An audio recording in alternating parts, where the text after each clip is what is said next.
Joseph Paul Franklin knew nothing but abuse from an early age, as his father was an abusive alcoholic and his mother barely fed him and rarely cared about him or his siblings. As a high schooler, he sought acceptance, so he read up on evangelical Christianity. Then this soon evolved into memberships in the local Nazi and KKK chapters. The height of his value shift was when he read Mein Kampf, as this prejudiced text influenced him to start a race war, ensuring that the whites were on top. But instead of just talking about it like most people did, he decided to take action. Welcome to History's Biggest Villains.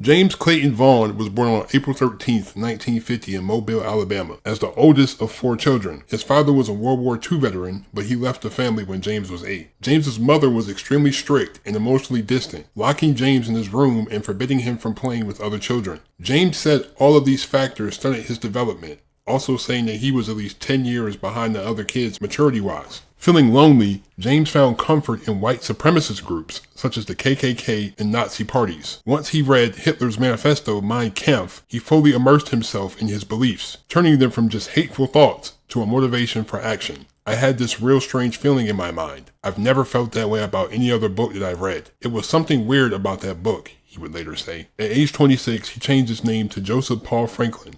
Joseph Paul in honor of Paul Joseph Goebbels, the Nazi minister of propaganda, and Franklin after Benjamin Franklin. He also got a Grim Reaper tattoo on his right arm as a symbol of his mission. He initially wanted it to say Helter Skelter in reference to Charles Manson's plans of a race war, but the artist refused. After this, Joseph went to a Nazi party conference in Virginia with David Duke and Don Black. Joseph was mostly a drifter, wandering around the East Coast looking to cleanse the world of blacks and Jews. His primary source of income was from bank robberies, while he also donated blood to earn extra money as well. On July 29, 1977, Joseph firebombed the Beth Shalom Synagogue in Chattanooga, Tennessee. The building was destroyed, but nobody died, as all the worshippers had left earlier that evening. On August 7th, Joseph shot and killed Alphonse Manning Jr. and Tony Schwen, an interracial couple in the parking lot at Easttown Mall in Madison, Wisconsin. On October 8th, he camped in the bushes outside of the Beth Shalom Neseth Israel Synagogue, where he opened fire on a group of people leaving a bar mitzvah. 42-year-old Gerald Gordon was killed,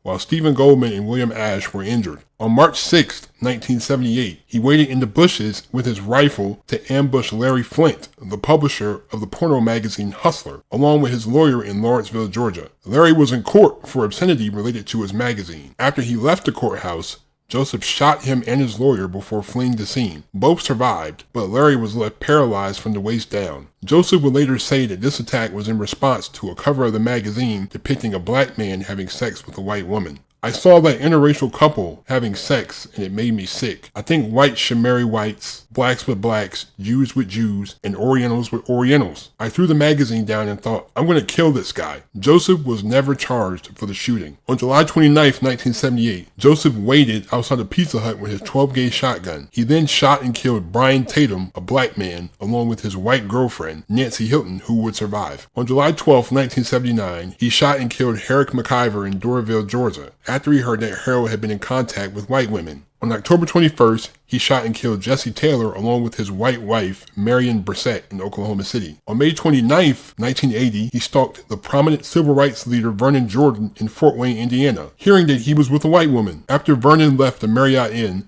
Joseph shot him, seriously wounding him, but he survived. On June 8, 1980, while perched on an overpass in Cincinnati, waiting to shoot any interracial couple that walked past, he shot 2 black boys instead, 13-year-old Dante Brown and 14-year-old Daryl Lane. He shot them both a second time to ensure they were dead. On June 15th, Joseph was waiting on another overpass in Johnstown, Pennsylvania for potential victims. He spotted Arthur Smothers walking with his white girlfriend Kathleen McCullough and shot them both to death. On June 25th, he was in Pocahontas County, West Virginia. He picked up 2 hitchhikers, 19-year-old Nancy Santamaro and 26-year-old Vicky Durian. He later admitted that he killed both of them when one of them said they had a black boyfriend. On August 20th, 1980, he killed 2 black men, Ted Fields and David Martin, in Salt Lake City, Utah. After the 2 murders in Utah, Franklin Franklin returned to the Midwest. While in Kentucky, he was detained and questioned regarding a firearm he was carrying in his car. Franklin fled from the interrogation, but the authorities recovered enough evidence from his vehicle to potentially link him to numerous murders across the country. His distinct tattoos, coupled with his habit for visiting blood banks, led investigators to issue a nationwide alert to blood banks. In October 1980, the tattoos drew the attention of a Florida blood bank worker who contacted the FBI. Joseph was arrested in Lakeland on October 28,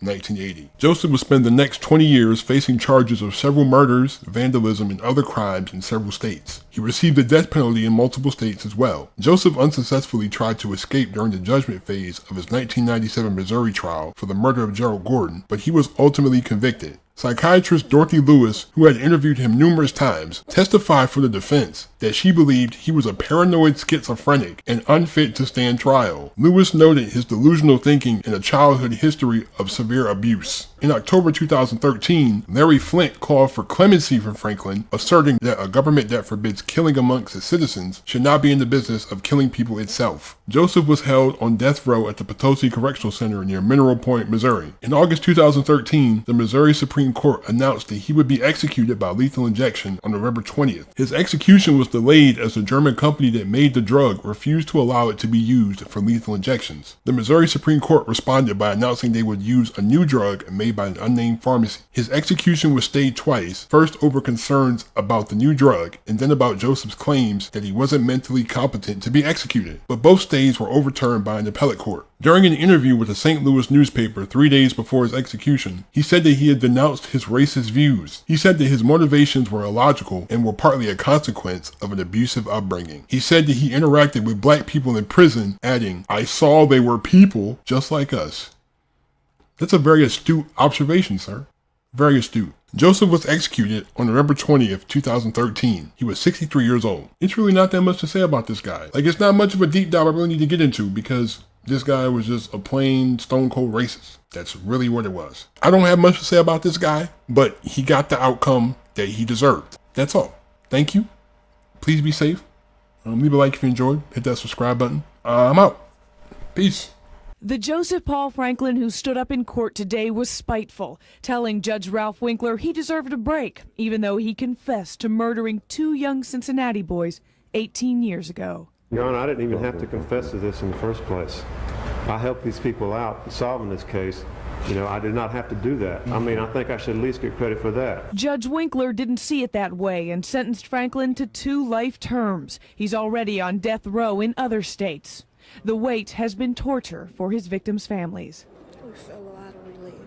One June day in 1980, Franklin hid behind this railroad trestle in Bond Hill and shot Dante Evans Brown and his cousin Darrell Lane because the 2 children were black. The judge told Franklin he'd receive no credit for admitting that. Now, I call it whining. This is my time to talk. I let you talk. Throughout this case, you whined all the way. If there was such a thing as a motion to whine, I'm sure you would have filed it.